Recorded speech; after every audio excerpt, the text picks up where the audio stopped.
INS Tamal it is a stealth guided missile frigate క్రివా-3 class కి సంబంధించింది. దీన్ని 2016లో ఇండియా అండ్ రష్యా మధ్య జరిగిన అగ్రిమెంట్ లో భాగంగా డిప్లాయ్ చేసుకున్నాము రష్యా నుంచి.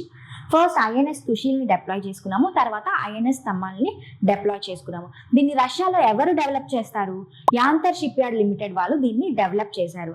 ఇది Indian navy last time deploy చేసుకోబోతున్న, రష్యా నుంచి డిప్లాయ్ చేసుకోబోతున్న ఫారెన్ ఫ్రిగేట్ అన్నమాట. తర్వాత ఆత్మనిర్భర్ భారత్ లో భాగంగా మనమే ఇలాంటి వార్ షిప్స్ ని, ఫ్రిగేట్స్ ని డెవలప్ చేసుకోబోతున్నాము. సో దీని యొక్క నేమ్ ని ఇంద్రుని యొక్క ఆయుధంతో పోల్చడం జరిగింది. దీని యొక్క సిగ్నిఫికెన్స్ చూసుకుంటే అడ్వాన్స్డ్ స్టెల్త్ టెక్నాలజీతో దీన్ని డెవలప్ చేశారు. సో దట్ ఎనిమీ రేడార్స్ దీన్ని డిటెక్ట్ చేయడం కష్టమవుతుంది. ఇందులో బ్రహ్మోస్ క్రూజ్ మిసైల్స్ లాంటి సర్ఫేస్ టు ఎయిర్ మిసైల్స్ ఉన్నాయి. అలానే సర్ఫేస్ సర్వైలెన్స్ సిస్టమ్స్ కూడా ఉన్నాయి. ఇందులోనే హంస NG Mark 2 కూడా ఎక్విప్ అయి ఉంది. ఇది నెట్వర్క్ సెంట్రిక్ గా వర్క్ అవుతుంది. సో దీని యొక్క length 125 meters and weight 3900 tons.